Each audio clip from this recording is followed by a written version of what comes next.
In the quiet town of Hollow Ridge, nestled in a valley where the earth hummed with secrets, the ground began to tremble. It started as a faint vibration, barely noticeable beneath the chatter of daily life. Old miners, sipping coffee at the diner, dismissed it as the mountain settling.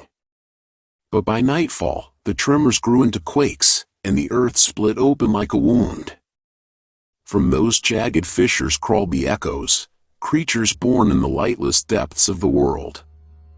They were monstrous, their bodies a grotesque fusion of sinew and stone, with no eyes to speak of, just smooth, glistening carapaces where faces should have been.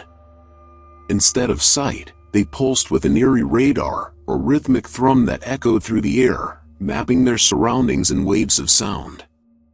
Each pulse painted the world in their minds, sharper than any human eye could manage. The echoes emerged hungry. They didn't hunt by sight or scent but by the vibrations of life itself, heartbeats, footsteps, even the faint hum of breath. Hollow Ridge's residents, unaware, became prey in their own homes. The creatures moved silently, their clawed limbs skittering across pavement and wood, guided by the echoes of their radar. A child's cry, a dog's bark, the creak of a floorboard, all were beacons to the echoes. Sarah, a geologist who'd come to study the valley's unusual seismic activity, was the first to notice something beyond the quakes. Her equipment picked up strange, rhythmic pulses, like sonar but alien, emanating from the fissures. She'd been working late in her makeshift lab when the first attack came. An echo tore through her cabin's wall, its radar locking onto a racing pulse. She survived by pure luck, diving under a steel table as the creature's claws slashed blindly, guided only by the echoes of her movement. Sarah pieced it together. The echo couldn't see, but their radar was flawless, detecting even the slightest motion. She remembered an old miner's tale about the silent deep, a warning to stay still in the tunnels when the earth hummed. The creatures were drawn to vibration, and Hollow Ridge was a cacophony of life. She rallied the survivors, fewer than 20, huddled in the town's library. They wrapped their shoes in cloth to muffle steps and spoke in whispers, knowing sound was death. Sarah devised a plan. They'd use the echo's radar against them. She rigged her seismic equipment to emit erratic pulses, mimicking the chaos of a crowd. The survivors set the device in the town square, powered by a generator, and waited in silence. As night fell, the echoes swarmed the square, drawn to the machine's vibrations.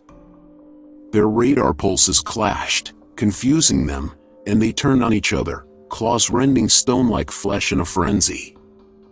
Sarah's group slipped away, moving as one silent unit toward the mountain's edge, where the fissures were widest. But the echoes weren't mindless. One, larger than the rest, its carapace cracked and oozing, seemed to learn. It ignored the machine's pulses and tracked the faint tremors of the fleeing group. Sarah felt its radar sweep over her, a pressure in her chest, and knew they'd been found. In a desperate bid, she grabbed a flare gun from her pack and fired it into a nearby fissure. The explosion's shockwave disrupted the creature's radar, sending it thrashing blindly into the chasm. The survivors reached the valley's rim as dawn broke. Below, the echoes retreated into the earth, their radar pulses fading as the fissures sealed behind them. Hollow Ridge was gone, swallowed by the quakes, but Lila and the others lived. They carried the silence of that night forever, knowing the echoes still lurked below, waiting for the earth to hum again. About a month later, the echoes came out again, not as many, but still there was a crack in the earth somewhere. We don't know how many people are left, all we know is that we haven't seen anyone for quite a while. The silence wasn't a gift, it was a cage.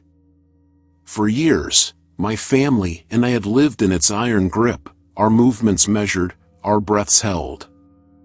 The world was no longer ours. It belonged to the echoes, to the creatures that hunted by sound. They were blind, but their hearing was a terrifying, all-encompassing radar. A dropped utensil, a cough, a whisper, any of these was a death sentence. Our home, a small farmhouse nestled deep within a forest, was a fortress of silent living. The floorboards were marked with chalk where we knew they wouldn't creak. Our doors were insulated with thick blankets and quilts, muffling any errant slam. Communication was a silent ballet of hand signals. A pointed finger for danger, a flattened hand for stay still, a gentle tap on the shoulder for I love you. My daughter, Lily, was a master of this silent world. She was 6, but her eyes held the wisdom of a seasoned survivor. One night, a sudden thunderstorm ripped through the sky.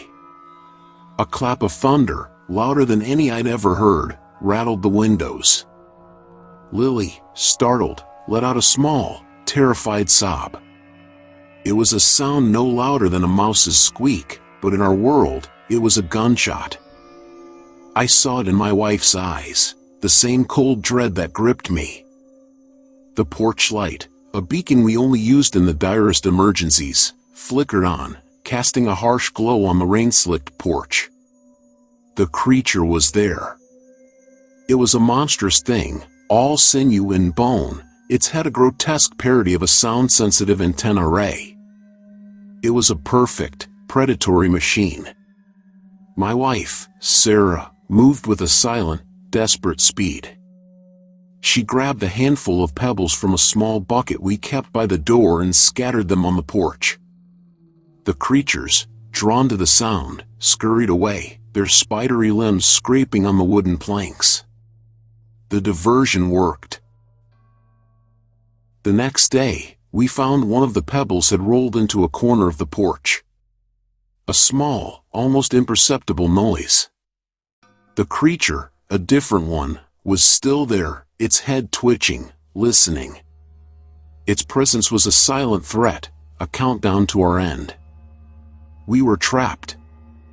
We had to move. Now for the safety, we have moved into the basement of our home. The gas lamp flickered violently, its flame jerking like a trapped insect struggling against death. Each twitch cast warped shadows across the bunker's crumbling concrete walls, shadows that didn't stay still, but stretched and twisted as though they were alive. Hi everyone, don't forget to hit the like, subscribe, and bell button. It's free and you'll be notified of each new video.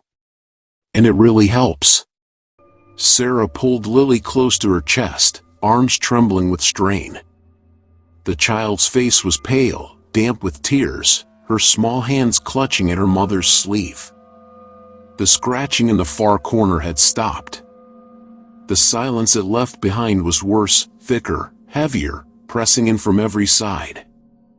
Lily looked up, her lips moving in silence before her fingers shaped the words, "Mama, what was that?" Sarah shook her head, her throat dry, her mind clawing at explanations. A rat? No. Rats didn't click. They didn't stop the air itself from moving. And Mark wasn't here to answer anymore. A sudden wave of nausea rose in her chest at the thought of him, her husband, torn away 2 nights ago through that damned loose floorboard. She had heard his muffled cry, the dragging sound, then silence. His absence lingered like a phantom in the stale air, as though the walls themselves remembered him. Sarah tightened her grip on Lily. "We wait," she signed slowly, hands trembling. "We stay quiet." But the lamp betrayed them. It sputtered, the flame choking, dimming. She considered snuffing it entirely to save the last of the fuel, but darkness in this place was worse than death. Darkness invited it. Whatever it was. Then came the sound. Not scratching this time. Not dragging. Click. Click, click, click. A deliberate rhythm, heavier than insects, slower than dripping water. It was moving. Sarah's eyes darted to the reinforced door. Mark had built it himself, swearing nothing could break through, but the sound wasn't coming from the door. It was inside. She swallowed hard, trying not to breathe too loudly. Lily whimpered softly, pressing her face into Sarah's chest. Sarah kissed her hair, though her own heartbeat was a frantic drum. Her gaze shifted to the bunk beds. To the floorboard. The same floorboard where Mark had vanished. The memory sliced into her, his hand clawing up, reaching for her, the way his mouth moved in soundless terror as something beneath pulled him away. His wedding band had clinked against the concrete once, then gone. But beneath that memory came another, his discovery, years ago, of the hidden shaft behind the curtain. An escape, he had said, if things went wrong. If. And now if had come. Sarah's mind spun, forming a desperate, reckless plan. A distraction, loud enough to draw the creature away. Then she and Lily could slip through the shaft, just as Mark had instructed. But the distraction would cost them. Noise was death. Noise was everything. Lily's small fingers tapped Sarah's arm, pointing toward the old metal toy car, a remnant of safer days. Sarah nodded grimly. That would do. She helped Lily climb, inch by agonizing inch, onto the top bunk. The child's hands trembled as she balanced the toy at the edge. The clicking grew louder, closer. It was pacing now, circling, each step measured. Sarah could feel it watching, even without eyes. The hair on her neck rose, and a sour stench filled the air, as though the shadows themselves exhaled rot. The lamp dimmed further, barely glowing. In that faint, orange haze, Sarah finally saw it. A shadow longer than it should be. Thin, impossibly thin limbs, ending in points that scraped against the floor. And its head, twisted, flower-like, peeling open to reveal rows of jagged teeth glinting in the weak light. Sarah froze, every muscle in her body screaming to move but paralyzed by primal terror. Mark had faced it. And Mark had lost. She signed quickly to Lily, "Wait. On my signal." Her hand moved toward the curtain, toward the shaft hidden behind it. But before she touched it, the clicking stopped. The thing stood before the bunks now, towering, its flower head twitching, its teeth gnashing silently as if tasting the air. The lamp guttered once, twice, casting a last, dying flare across its withered flesh. Sarah locked eyes with Lily and gave the nod. The toy car dropped. It hit the floor with a sharp, metallic clang. The sound was deafening in the bunker's suffocating quiet. The thing shrieked. Not just a scream, but a guttural, bone-rattling wail that reverberated through the walls. The force of it knocked the weak flame dead, plunging everything into darkness. Sarah ripped back the curtain, fingers clawing at the hidden vent. The metal screeched in protest as she forced it open, another noise, too loud, too dangerous. But she had no choice. "Go, Lily, go," she signed frantically, shoving her daughter into the shaft. Behind her, something slammed against the bunks. Wood splintered. Metal groaned. And then, in the dark, Sarah heard it, another sound. A man's voice. Sarah. Her heart stopped. She knew that voice.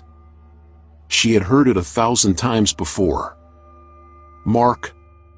"No," Sarah whispered before she could stop herself. "Sarah," the voice called again, closer now. A low moan, ragged, wet. "Help me." She turned, just for an instant. In the dim spill of moonlight filtering through the shaft, she saw a shape dragging itself from the ruined floorboard. It was him. Or something that wore his skin. His face was pale, jaw slack, but his eyes, God, his eyes were empty pits, black and endless. His hands clawed the ground, fingernails cracked, as he reached for her. "Don't leave me," the thing croaked, its lips peeling Don't back in a leave me. grotesque mimic of her husband's smile. Sarah screamed without sound, her voice locked in her throat. The creature with the flowered head shrieked in answer, the walls trembling. Lily's small hand reached from the shaft, desperate, pulling at her mother's sleeve. Sarah tore her gaze from the thing that had been Mark. She shoved herself into the vent, her body scraping against the cold, suffocating metal. Behind her, claws raked against steel. Fingers brushed her ankle.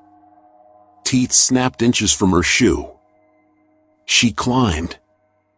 Up, up, every muscle burning, every breath ragged. Lily was just ahead, scrambling with the strength of fear. The echoes of the monster's shrieks followed them, along with the sick, broken moans of the man she had once loved. After what felt like hours, they emerged, gasping, into the night air. The stars stretched wide above them, cold and merciless. But Sarah did not feel relief, because she could still hear him. Mark's voice, carried on the night wind, soft and pleading. Sarah, come Sarah. back. "Sarah, come back." She clutched Lily against her chest, eyes wide, tears streaming silently down her cheeks. The bunker loomed in the distance, its black mouth still open. And from within came the unearthly duet, the clicking of the creature, and the voice of her husband, calling, calling, calling. They had escaped. But not from him. And not from it. But for now, they're safe. Thanks for watching. If there is anything you would like to see, leave it in the comments. I'll see you next time. I can't wait.